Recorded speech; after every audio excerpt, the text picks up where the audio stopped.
No, time is kind of short. Yeah, I think it's still out in and out. Okay, here we go. Well, welcome to Sports Econ 101, the show where we discuss sports topics from a business perspective. I'm your host, Edward Brown, along with my co-host, Bruce McGowan, longtime sports radio personality. Today's show is going to be fun because we have Phil Taylor, who is a long-time writer for Sports Illustrated for over 20 years. Bruce, you've known him for how long? Well, about that period of time, and we're going to talk more with Phil about the NBA playoffs because he's been covering that, but also he has worked locally here in the Bay Area and just a good all-around guy and really loves the NBA and knows it as well as anybody. So I think our listeners will enjoy today's program. Yeah, there's been some really good games. Oh, my goodness. So, yeah. in fact, this is the first year I've gotten into it, like every single game. Well, you have to have a team to root for, and that's the key. True. I really think, as a fan, if you're going to be a fan of the game, I think it helps if you have a team to root for. That's true. That is absolutely true. Okay, and also at every commercial break, we're going to ask a sports trivia question, and we're going to give away some vacations for answering for the correct answers. First three emails with the correct answer. Email Edward at sportsecon101.com. The vacations are free. The only request is a $75 cleaning fee to cover the housekeeping expenses. And it's sponsored by, not the radio station, but by Lighthouse Resort and Marina. And in honor of Floyd Mayweather, I always say that, Floyd Mayweather, today's trivia theme is going to be boxing. It's a good thing he wasn't listening. I Otherwise, know. he'd be on the floor. He would have cold cocked you. Well, we did have Phil.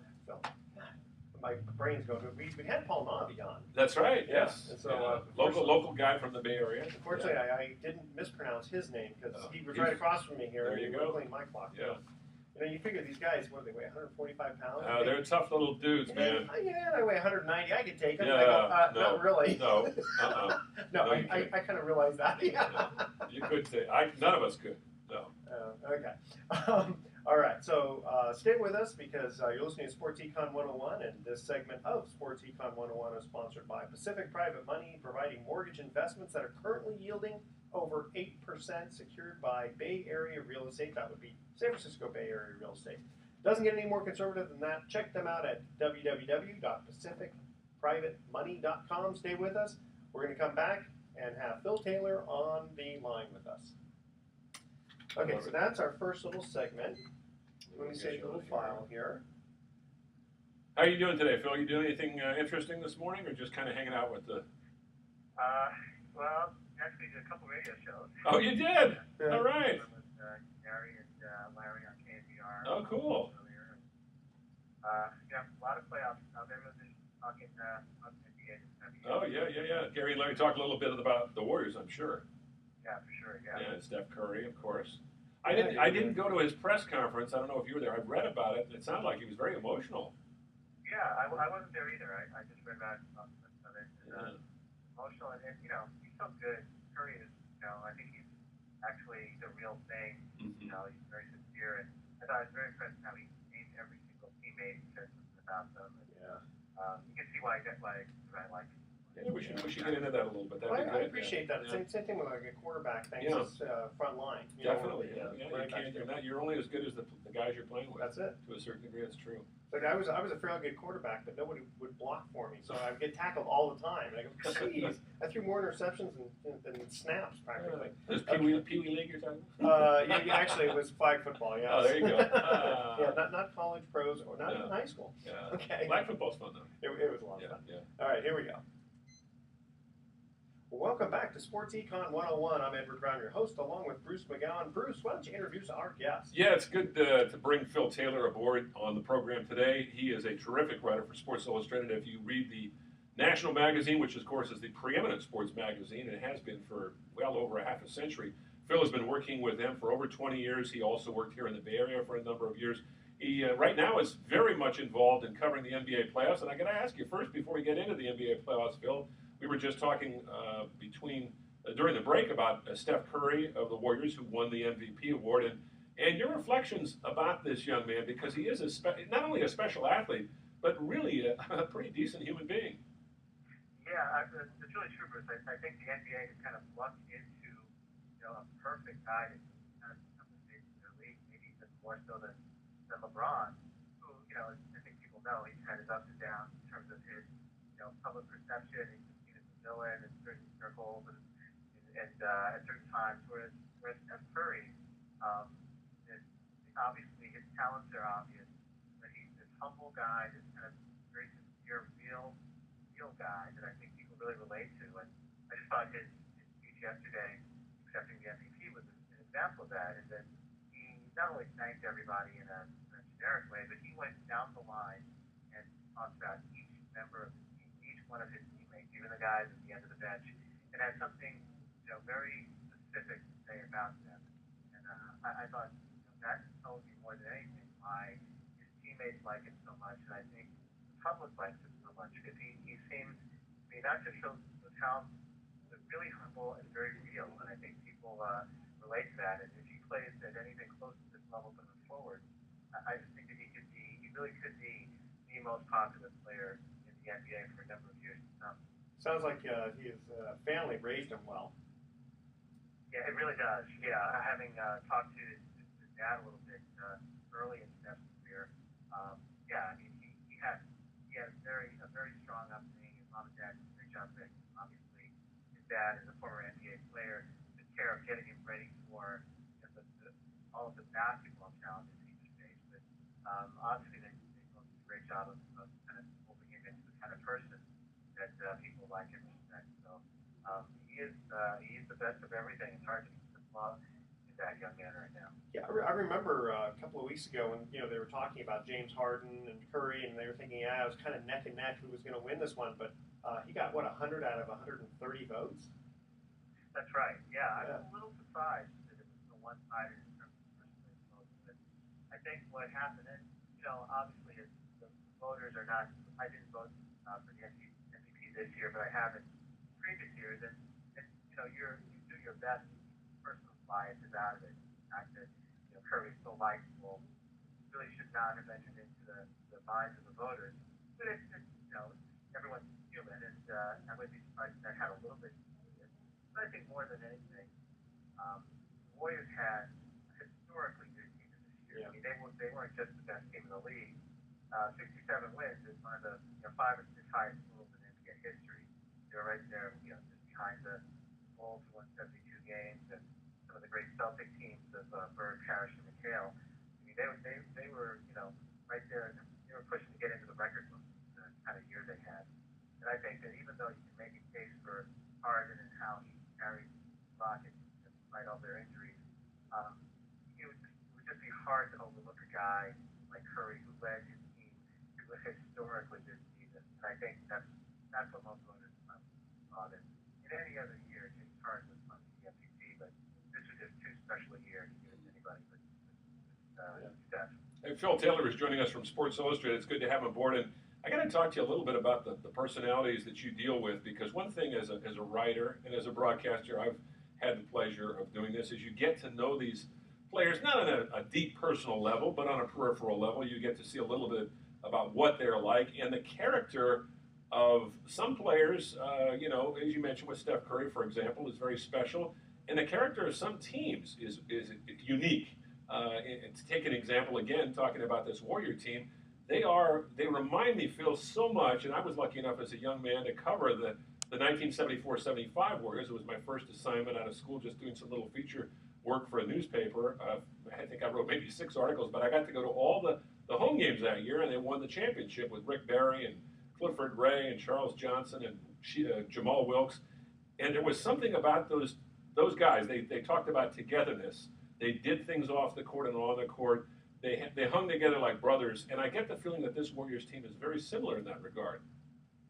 Yeah, I think that's true. I think they clearly, they're not just teammates. I think these guys are friends and would be friends even if they didn't all play basketball. And I think that's something that you don't always get, especially at the pro level.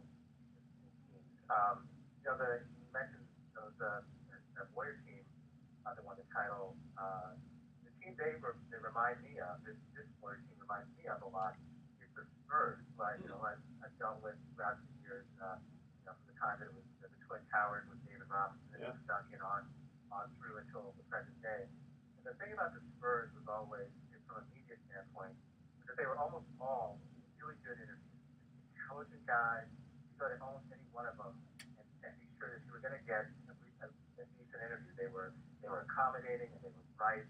Didn't always even have to talk to them about that.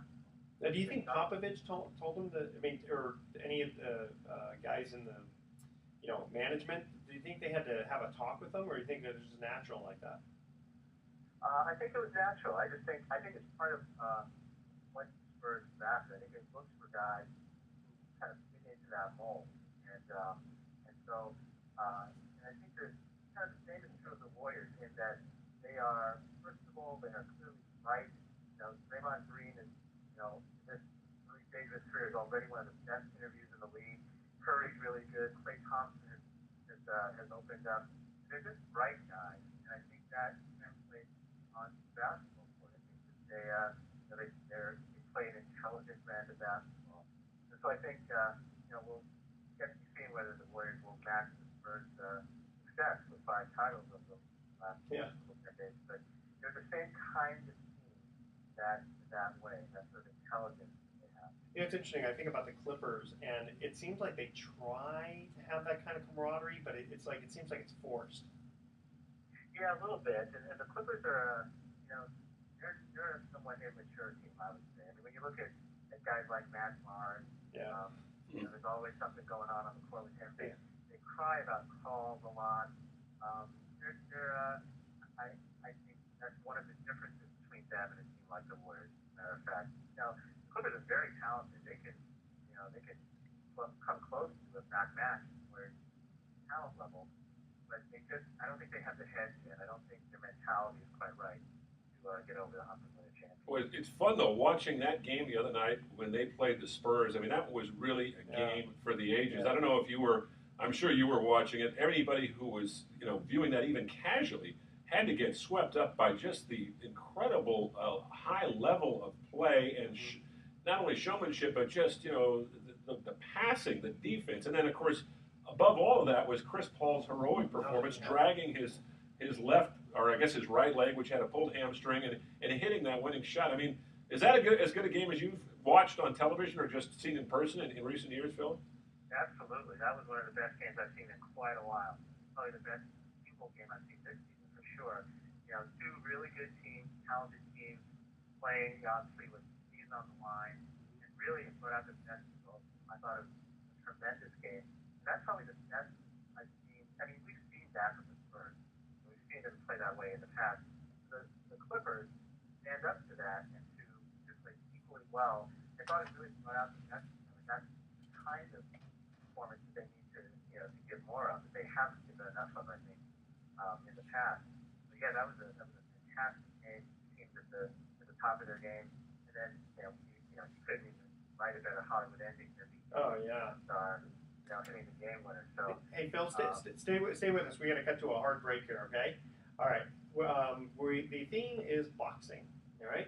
We're going to go to our first commercial break. Here's the first trivia question: which boxer has defended his title more times than any other heavyweight in history? And you get bonus points if you can name how many times. Oh. All right, the first 3 emails with the correct answer are going to win a free 3-day, 2-night stay at the Lighthouse Resort. Email edward@sportsecon101.com. The answer to this question: which boxer has defended his title more times than any other heavyweight in history? All right, stay with us. You're listening to Sports Econ 101 with our guest, Phil Taylor. That's a good one. Any guess from your standpoint there, Phil? Because I'm thinking maybe going way back to maybe somebody like Rocky Marciano, who was undefeated, but I don't know. Maybe not. Yeah, I couldn't actually hear the whole question. Well, he was saying which heavyweight fighter has defended his title more times than anybody else. Oh, wow. I'm just trying to think of who had it had to be somebody who had the title maybe the longest. Yeah, I'm trying to think of maybe somebody who hung on a long. And Ali had a lot of fights, but he also was a challenger on a number of occasions. Right, yeah. So he did win the title back twice. Right. But I don't think it would be someone like him. No. I'm thinking thinking enough of a boxing historian. I'm gonna take a guess and say somebody like Marciano or maybe even Jack Johnson. No. The reason I figured it, for Floyd, I thought, Floyd Mayweather. Yeah, for the, that would be kind of nothing to do. Okay, guys, ready? Yes, we are. All right, here we go. Welcome back back to Sports Econ 101. Again, I'm Edward Brown, your host, along with Bruce McGowan. When we cut to the first commercial break, we asked this trivia question about boxing. Which heavyweight boxer has defended his title more times than any other heavyweight in history? Well, I was asking Phil during the break, and he didn't really have an idea. And I'll be honest with you, like Phil, I'm not a huge boxing historian, but I'm thinking it had to be somebody who had the title for a long time. And the only guy I remember who was undefeated as a retired undefeated in recent years, and this is going back actually 60 years, would be Rocky Marciano. Was it Rocky Marciano? No, it wasn't. But this guy defended it 25 times. Joe Louis? Yes. Oh, Joe Louis. okay. Can you imagine defending your title 25 times? Joe Louis. And it's amazing. so sad towards the end, too, because he had some problems with dementia, and he was a greeter at a hotel in Las Vegas. But what a great champion. I mean, you'd have to put him at the top of the list. Yeah, I heard he was one of the most generous guys, too. Very, very generous, almost to a fault. Well, Yeah. Phil Taylor is with us from Sports Illustrated, and I know you had another question, Edward, about the NBA for Phil, because this has been such a fun start to the playoffs, and I don't know if you have a team that you're following. Well, I'm following the Warriors. Are you? Well, yeah, of course we're following the Warriors. Because we're in the Bay Area. Yeah. But and it's funny, I actually don't dislike the Clippers. I know Right. they're an LA team, and I'm Right. supposed to dislike them, but I like Chris Paul. I do not like Matt Barnes, though, and he's really he's an ex-Warrior. Yeah, exactly. He just seems to always cause problems. Are the Clippers that kind of a team that when you go in their locker room, Phil, there's a little bit of an edge? You feel kind of a sort of a tension crackling in the air? Yeah, I would say so. I mean, there's an edge. That's a good way to put it. I mean, with the exception of Barnes, they're not really bad. I don't think Barnes really is, but he is kind of an agitator on the court, and he's also the kind of guy who, you gotta, if you phrase a question wrong, you might get he might snap at you a little bit. Give you the stink eye. Yeah, and I think they just have. People are always going after Blake Griffin on the floor, and so he has to answer a lot of questions about, retaliation and, whether certain plays were dirty or not. And, there's always a little air of tension around that team. And I always find that the more tattoos a guy has, he keeps adding tattoos, the more contentious he becomes. Yeah, like Barnes, I think Barnes and Monte Ellis may lead the league, and they're both a couple of ex-Warriors. I got to ask you though. Let's switch over to the East and talk about the Chicago Bulls, because to me, that's the team that if anybody can challenge Cleveland, which is missing Kevin Love, that might be the team, even with Derrick Rose at half strength. I mean, what do you think of the Bulls' chances in the postseason? Yeah, it's a funny thing because at the beginning of the season, before the season started, I picked the Bulls to win the East. I thought they would beat the Cavaliers in the Eastern Finals, and they may beat them here in the Eastern semifinals. They did not have a great year. Derrick Rose was in and out of the lineup, and Joe Noah had some problems, and Thibodeau in the front office don't get along, and even now there's rumors that Thibodeau won't be back after this season. But he seems to be hitting their stride right now in the playoffs. Hitting on all cylinders. They're a very good defensive team. Rose is healthy, good ball, playing well. Jimmy Butler is probably their best all-around player. Yeah, I think they're going to win this series against Cleveland with the Cavs being shorthanded.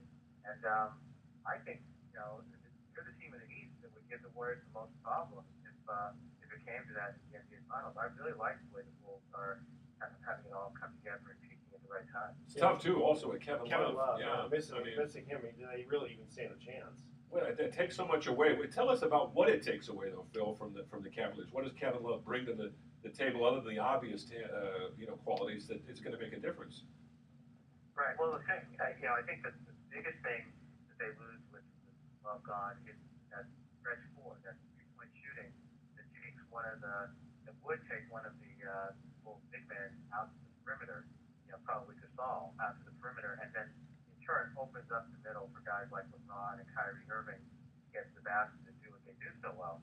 Without Kevin Love, and actually for these first two games without J.R. Smith, another pretty good three-point shooter, it just makes things much easier for the Bulls. They can pack the middle a little bit. We saw Kyrie Irving make a couple of tremendously acrobatic layups, not just baskets. But the point is, he had to do that sort of thing to score. They can't depend on a steady dive in that. In fact, that's that way. Yeah, that's the thing is if Love's not in there, then they're going to concentrate more on Irving and LeBron. Yeah, and it just makes it harder. for those guys to do what they need to do if they don't have stretching the defense and hitting free. So it's going to be tough. How about Atlanta? Now that's an intriguing team because for a while they had the best record in the NBA, and you didn't hear much about their players other than the fact that they just had such a well-balanced lineup. You haven't heard a whole lot about them in the postseason for whatever reason, unless you're down in Atlanta. But they seem to be a team, even with the guys that got hurt. I guess there were a couple of guys that got hurt in some weird nightclub incident, and one of them, I believe, is still out. I mean, they're playing Washington. What are the chances of that team making it to the finals? Well, I think there were a lot of people who weren't really believers in Atlanta, even though they had this surprisingly good regular season. And I guess I'm in that camp. Yeah. They did lose Pablo Cephalosha, kind of their best perimeter defender in that nightclub incident, the broken ankle, and he's gone for the rest of the season.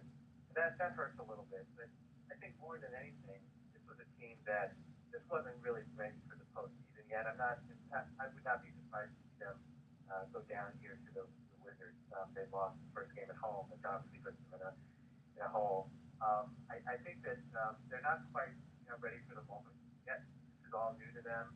They haven't competed in the playoffs in the past, and they don't have a star that they can turn to kind of get them through those tough stretches. And so I think that they've had a great regular season, but I would not be surprised if this is where it ends. They're just they may be a year away from really being a serious championship contender. Yeah, I agree with you about Atlanta. And also I look at this and I think about these stupid nightclub incidences or whatever. And I mean, if I'm the owner or the team manager, I mean, I put these guys under lock and key. You have to babysit them, and you say, no, you cannot go out at night or have an entourage. Well, that's why I guess that's why you hope to get guys. You gear your team maybe as the Spurs have done and as the Warriors have done. But that's not easy. That's not an easy thing to do either. To find those kind of quality players and then build that kind of a system. That takes a real special talent. Right. I mean, you hope to get a team where you don't have to tell the guys. Yeah. They shouldn't be out until 3 a.m. and the next 4 games, things like that. You're fortunate if you do get a group of guys like that who kind of police themselves. But yeah, you're right. It's very frustrating. I've talked to coaches of every different sport who have exactly that frustration that they can't. They wish they could keep these guys under lock and key. The way you do in college to some degree, but they're grown men. You have to give them a certain amount of freedom to make their own decisions and really just hope for the best. I mean, I wonder how you do that when you are trying to recruit somebody. You might know, they might have a specific reputation. You say, okay, I'm going to have to deal with it. But just, if someone kind of coming out of college, let's say, and you're trying to recruit them, and you say, okay, are we going to have to worry about you? I guess, you meet the family and meet the girlfriend and that sort of thing. Meet the friend, right. Kind of see who they're hanging out with. Right. Like Kevin Mitchell, right? He came from a bad area in San Diego. You're talking about the former Giant. Yeah. And it's like, you still kind of get mixed up a little bit. Yeah. You don't walk away from the hood entirely sometimes. That's just the way it is. Yeah. Right. And there's certain tough coaches, and general managers who, are willing to kind of, walk away from a guy who they think might be talented, but also might cause them a headache down the line. I think a guy like Greg Popovich is the sort of guy who doesn't, he believes in his system enough, but he doesn't always have to go after the most talented guy. Well, you remember, it's not just the guy; it's what that impact that guy will have on the rest of the teammates. Right. Yeah. Yeah. So you have to sometimes, it's not just about talent. Sometimes you do have to make that hard choice where you pass up on a guy who may have a lot of baggage that eventually come back to bite you. Phil Taylor is joining us from Sports Illustrated. I wanted to kind of segue because I know we only got a couple minutes left, Edward, and I know Phil is one of the great things about your job is that you get to know some of the personalities and you get to see a little bit behind the screen, so to speak, or behind the veneer, what these guys are all about. And I know you've written some fascinating articles and some in-depth pieces about people. Who are some of the people that you've really enjoyed in recent years that might our audience, our listeners might be familiar with that you can maybe tell us a little story about that, kind of unusual? Well, I mean, I've done, a lot of sort of different guys. I guess the guy, when you asked me that question, the first guy who jumps to mind is Shaq. So Neil, who we now see on TNT, as an analyst. And I've done stories on him. I first met him actually when he was coming out of LSU and as a rookie with Orlando, and I've done a lot of things on him. And I remember, I think people kind of see Shaq, and certainly when he was a player, somewhat of the villain. He was the lion, and you were always kind of rooting for the underdog, and and thinking that he was, he had the confrontation with Kobe, the conflict, with Kobe Bryant and everything. But I always thought that he got a little bit of a bad rap. He kind of understood. He understood what his reputation was, yet he didn't let it really kind of make him bitter. And I remember once I wrote early on in his career that he was doing movies and making rap albums and stuff, and I wrote that I thought he would be a better player and he might actually win a championship in Orlando if he would put that stuff aside and really focus on basketball. And I remember that he got pretty, well, his agent actually called me and very upset. This was a hatchet job on Shaq, and told me Shaq was not going to give me any more interviews. And then what would happen shortly after that story ran with the NBA All-Star game. And to make a long story short, I found myself caught in a wicked snowstorm in Minnesota the night before. Well, wait, hey, Phil, stay with us. We want to hear the rest of that story. Stay with us. We have to cut to a really quick break here, okay? Second trivia question. We're talking boxing here. Finish the quote. Float like a butterfly, sting like a bee. And what's the rest of the quote? All right? Stay with us.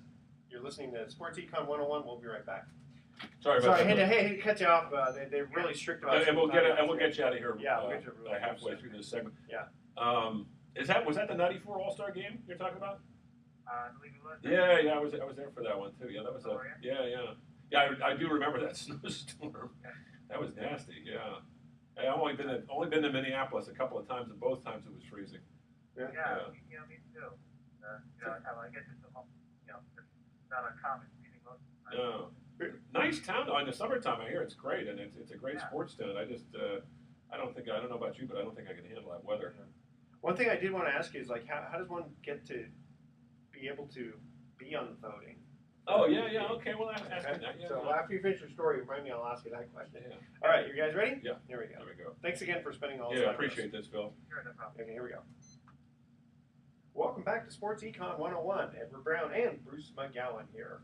When we cut to the second commercial break, we asked this trivia question. Finish the quote. Float like a butterfly, sting like a bee. I didn't know there was any more to that quote. Phil, you've heard the quote, of course, from Muhammad Ali. It's legendary. Any do you remember what how the rest of the quote went? Yeah, I did not know there was more to it. I thought that was the entire quote. No, it's float like a butterfly, sting like a bee. The hands can't hit, but the eyes can't see. Oh yeah, Muhammad Ali was amazing. It was fun. Well, okay, so go ahead. I was going to say Phil was telling us just before the break about his relationship with Shaquille O'Neal and how after he wrote a piece that was very critical of Shaquille's trying to promote himself as a rap artist and doing some commercials, and he should concentrate on basketball. And I guess the agent called, Shaq's agent called, and was giving Phil a hard time. So Phil, you were in Minnesota then for the All-Star game in 1994, the NBA All-Star game, and big snowstorm hit. And what happened? Right, I was came out of a restaurant after dinner and big snowstorm, and I needed a cab back to my hotel, and there were no cabs. There were suddenly just no cars on the street whatsoever. And I was thinking I'm going to have to trudge back, several miles in the snow to get back to my hotel. And just as I was about to start walking, I see down the street, here comes the car, the headlights. As it approaches, I see there's a long white limousine. And it pulls up next to me, and the window in the back goes down, and, smiling face of Shaquille O'Neal. Wow. Right there. Wow. And I'm like thinking, here's a guy I've just essentially been friends. And thinking I'm in trouble. And he said, do you need a ride? And I said, yeah, I kind of do. And he said, you going to take back that story you wrote about me? I said, if I say no, can I still have a ride? And he said, get in. He had his driver take me back, and saved me a very long evening of walking in the snow. And he told me, that he didn't really hold it against me. He disagreed with what I wrote, but he understood my job, and and we had a few laughs on the ride back, and from that point on, ever since then we've been he's been good, and so it just shows that there are certain guys who they get it, and I think with most athletes, not all, but most, if you're fair and kind of stand behind what you write, they tend to give you the benefit of that. They understand what the media's job is. It doesn't sound like you really did that much of a hatchet job by just saying that, right. Hey, put that stuff aside and concentrate on basketball a little more. Right, yeah. It wasn't, but a lot of times athletes as a hatchet job. Yeah. I was kind of figuring that he might be that way, but he wasn't. I got to ask you, Phil, today's media is a lot different than it was when I broke in '75, and even I think you broke in just a few years after I did. But it just seems to me now you've got more women in the media, you've got more minorities in the media, and I think it's so important because the players for years were dealing with guys just like me, middle-aged, Caucasian guys. There is certainly a comfort level, I think, that players feel when they are around other people that they feel a little more familiar with. And I know this is kind of a touchy subject, but has that been something that has helped you a little bit, especially dealing with the NBA, which is predominantly African American? Let's face it, it's about 75% or whatever, where you do have to deal and understand some of the issues that maybe some of us who grew up in the suburbs have no clue about. Yeah, right. I think that's a great point. And yes, as an African American writer, it has helped me in certain situations. With certain athletes, it helped me, for instance, with Charles Freewell, Warrior fans, whatever years ago when he had the incident with choking DJ Carlosimo. He talked to me a little bit when I think kind of had a certain comfort level with me that he might not have had with certain other writers. And so it's come into play, and I think it's a good thing. I think, as you say, the athletes, when you look at it from their perspective, if they are a minority group, they're African American, or in baseball, there are lots of Latin players. They're in a foreign environment to some degree, and feeling like they don't see very many faces like theirs out in the media landscape. So the more they start to see those, it gives them at least an outlet for someone that is more likely to understand their story and maybe tell things from their perspective. And for the fans, I think it's a winning situation too, because it gives fans more options, in terms of what they're going to read and listen to about athletes. There are lots of different outlets now. So it doesn't have to be just SI. It can be blogs, on the internet. ESPN, radio shows, with all different, a diverse group of media running them all. So I think it's a good situation for all involved to have more diversity. Hey, Phil, change the subject for just a minute. How does one get to be a writer where you get to vote for the MVP for a league?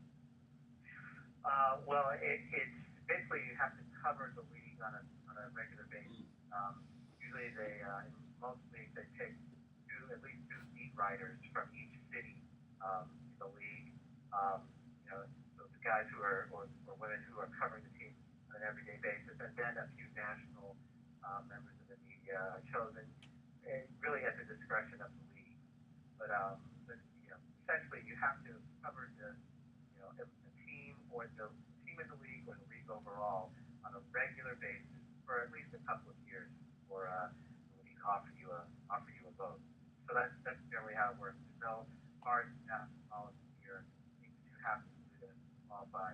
Just when the league sees it, at least in terms of the NBA, when they see that you're byline, you're covered the league on a regular basis. Phil Taylor's done just such a great job with Sports Illustrated. Always enjoy it, especially when he's on the back page with the commentary, but which he does on occasion, but also just really enjoy. And I think our listeners and those of you who follow sports have read many of his stories. And I want to thank you, Phil, for joining us tonight. I didn't want to keep you too much longer because Edward and I know that as we're taping this interview, you are getting ready to go out to cover the Warriors playoff game. So we're not going to hold you up. We know that East Bay traffic is light. Thanks so much. Thanks again, Phil, for joining us. Okay. My pleasure. Anytime, guys. All right, that's a good guy. And the thing about Phil is, I think when you meet him in person, he's one of the most unassuming, soft-spoken guys you'll ever meet. But he's just a terrific writer, and he made a point. He tries to put himself in the shoes of the other person he's interviewing and understand them, so that and this is a real art for him, because I tell you, I deal with athletes, and I did a lot of interviews over the years, Edward, and if you get off on the wrong foot with these guys, the whole thing can just go down the toilet quickly. Well, I can imagine where you're watching a game, right? And then you've got your own opinion about how a player made a play. Be it, it doesn't matter which sport it is, and you're probably trying to get your personal life out of it, but go like, how could you be thinking? What were you thinking when you made that pass? Or, well, there's a fine line, between being a fan and being cynical. The fan wants to make everything that happened that's good just larger than life, and when something bad happens, it's oh my God, gloom and doom. The cynical person, who we unfortunately all become to a certain degree when we get into the media, is always looking at, the glass may be halfway full, but it's still halfway empty. And I've always had to battle that when I'm in the press box. A lot of times, the cynicism that hangs over the press box, it's almost like a pall of smog, literally. That's for lack of a better term. And the thing I love about Phil, and he's not one of these guys who's going to sugarcoat anything. If, like he said, if he has to write something critical, he will. But the thing about him is he's fair, and I think most of the media are fair. I really do. He seems like it. It's funny. I watch, watching a basketball game, and even if, let's say, I'm not interested in either team specifically, but a lot of times, just my own critical spirit sometimes will just like, what are you doing? Crash the boards or this, and yet I'm really impressed with the TV commentators. They're usually very good about, they'll make a maybe a small comment, and I know like Jim Barnett, a lot of times, his voice will just kind of get low like this, and no, that was not a good play, Yeah. No, I mean, it's hard because you have to straddle that fine line between being critical and being objective, and athletes are very sensitive, like people in the show business world. I mean, they're performing in front of millions of people sometimes every day, and their shelf life in the game is very short lived. So see, we're in the studio here, so it doesn't matter. We can say whatever we want. We can say whatever we want. Yeah. Well, it's like watching the Clippers, the first game of the Clippers Rockets, and it came down to Hackett Jordan and Hackett Howard. Yeah, and that was ridiculous. It was ridiculous. I mean, we understood the strategy. Sure. And I think you could tell the commentators were a little bit frustrated, but they were trying to think of like, okay, well, what rules could we help change? Something about like, we have to wait 14 seconds, or, right now, what is it? If it's within the last 2 minutes, then you 2 shots and the ball? Yeah, if it's an intentional foul. And it's unfortunate. I think the NBA, one of the things that the NBA needs to work on is this constant parade back and forth to the foul line, with the last minute taking way too long. That doesn't happen in the other sports. Yeah, you may have extra innings. You may have overtime in football. In hockey, you may have a shootout. But it doesn't happen where you got just this endless repetition of free throws, and I think that's one thing the NBA needs to work on. And to be honest with you, I have no clue. I'm not going to offer any solution here because I don't know what they can do. I can teach them to shoot better. Well, you should get at least an 80% shooter. I'd say 75 at least. The average in the NBA I think is 76. So that's 3 out of every 4. You should be able to make 3 out of every 4 shots. Well, especially they're so tall, they're so close to the basket. Like Will Chamberlain used to be able to almost just push it in. Well, what's interesting about Will Chamberlain, he was one of the worst free throwers, and he threw the ball up underhanded at the free throw line. Rick Barry was one of the best free throwers, and he also did the underhand shot. So it just goes to show you that there's no one particular way that's going to work. And I can't for the life of me figure out how you can only make 40% of your free throws. I mean, if you're an NBA player, Will was, God, he was dominant in just about every phase of the game, but he could not shoot free throws to save his life, and it was embarrassing to watch when he'd get up there. Well, some of these guys, what they need to do is do jump shots from it. Well, there were a couple guys that did that. Yeah. There were a few guys that did that. I mean, I'm going way back here. The New York Knicks, a guy named Dick Barnett used to bounce the ball and do a jump shot. I believe Hal Greer, who played with the Philadelphia 76ers back in the 60s and 70s, did it. But you're right. I mean, not too many guys do it. Whatever works, get the game to move along, because it's entertainment, and it's a disservice to the fans when we have that. But the whole game generally lasts about 2 hours. It does. So it's not too bad. No. Even when you start adding all that. Whereas baseball, especially with extra innings, and in that case, you have an intentional walk. Right. Which, okay, so maybe the rule they can change is you just hold up 4 fingers. 4 fingers, yeah. I can just walk rather than have. That's a good point. A good point you bring up the NBA and the length of the games, because maybe they'll go 2.5 if there's overtime. But generally speaking, the NBA is the quickest of the 4 major sports. Football is over 3.5 or about 3.5. Baseball is right around 3, a little under 3 this year with the speeded up rules. And in hockey, it's about 3, a little under 3 hours. Basketball rarely goes over 2.5. And so, how long is soccer? Soccer is very That's quick, very- and one of the reasons for that is that there's no stoppage time, or rarely, there's no time where they stop the clock unless something really terrible happens. So usually the game lasts about an hour and a half, which is Okay, great. But they do. I don't understand the clock because they do add time. They on. do add the time on when the ball goes out of bounds or off the field, or if there's an injury, a player has to be assisted off the field, and they add time on. So they have what's called stoppage time. That's usually about 5 minutes. Sometimes it's a little longer, but generally speaking, a game. More complicated. Well, yeah, an English Champions game is going to last, or a Spanish League game will last about an hour and a half, maybe an hour 45 Okay, tops. that's not so bad. No, I'm not not bad in at soccer all. that much. I do like the highlights, but that's. Oh, if you get a chance to watch the World Cup, though, that's fun. That is fun. It is when there's decent scoring. I Well, mean, you have to have a team to follow. Again, it's all about having a team to follow. I Yeah. think if you have it, the United States had a good team this last time, and it was fun. But Yeah, I mean, if that's you true. don't have a team to follow, it's the casual fan who's not that interested is not going to get involved. Got it. Yeah. All right, we're going to cut to our third and final commercial break here. The theme is boxing. Daniel Jimenez set a record for the fastest knockout in any world title fight. Wow. How long did it take him to KO Harold Geyer? All right, the first three emails with the correct answer are going to win a free 3-day, 2-night stay at the Lighthouse Resort. Email Edward at sportsecon101.com the answer to this question. Daniel Jimenez set a world record for the fastest knockout in any world title fight. How long did it take him to KO Harold Geyer? I guess you pronounce it G-E-I-E-R. Geyer. Yeah. All right, stay with us. Sports Econ 101 will be right back with some closing comments. God, I'm embarrassed. I don't know who those two guys are. I'm vaguely familiar. Geyer. That's it. Is it a lightweights or flyweights or what years? Well, I'll tell you what year. It's 1994. Okay, well, I wonder if it's like light heavy middleweights or Probably. yeah. Well, you know who?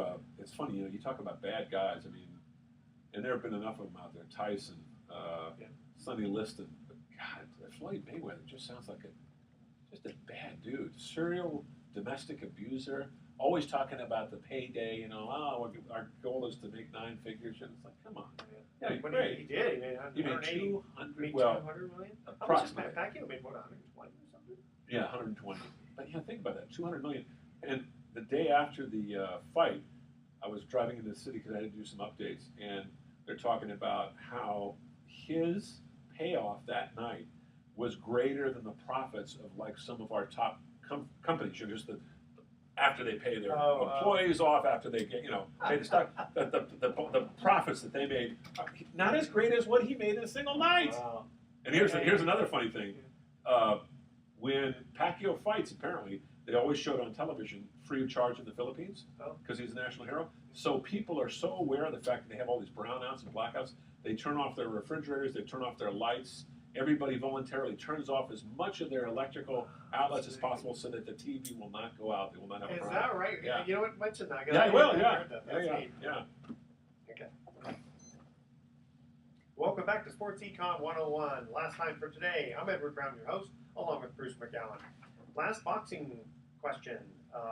Daniel Jimenez set a world record for the fastest knockout in any world title fight. How long did it take him to KO Harold Geyer? I'm going to say like 15 seconds. Very close, 17 seconds. Wow. In 1994. We didn't even talk about the Pacquiao-Mayweather fight, and I just want to add a little quick story to this. I heard this on one of the national radio shows that when Manny Pacquiao fights in the Philippines, he's such a hero back there. Everybody wants to see him fight, but it's tough to get tickets to go to watch this pay-per-view. So they show all the events, I guess, all his fights on television, free of charge. But here's the problem. They have a lot of brownouts and blackouts in places like Manila and Quezon City. So people are voluntarily turning off their refrigerators, their lights, any other electrical appliances that may be around so that there is no chance of a blackout or a brownout, and the TV might go out during the fight. I just love that. That's amazing. And that is a tribute to a great fighter. That is, yeah. He may be past his prime, but man, Manny Pacquiao is larger than life. He's a god in the Philippines. And I guess they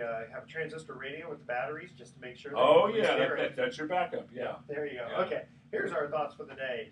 Again, more boxing. In 1825, Jack Jones beat Patsy Tunney in the longest ever boxing match ever. Guess how many rounds? I'm going to say 36. 276 Oh, my rounds. God. Before the Marcus of Queensberry rules, each Jeez. round would last until someone was knocked down. So can you imagine? There was 276 knockdowns. This is back 1825. Whew. And many claim that a fight between Rocky Marciano and Muhammad Ali would be the greatest boxing match ever. If this fight were to happen, their combined win-loss record, assuming that it happened at the end of both careers, would be 105 wins and 5 losses. Wow. All 5 losses to Ali. No, they actually did. They actually did have those guys Like did simulated simulated fight. remember that. Yeah, years ago. And they had 2 finishes. One Muhammad Ali won, and one that Marciano I won. think Marciano still would have beat him. Yeah. Okay, tune in next week to Sports Econ 101. We're going to be discussing sports topics from a business perspective, giving away more free vacations for answering sports trivia questions. Thanks for listening. On behalf of our team, I'm Edward Brown, wishing you the best. We'll see you next week. Good night, America. So long. All right. All right. Hey, Good you know, show.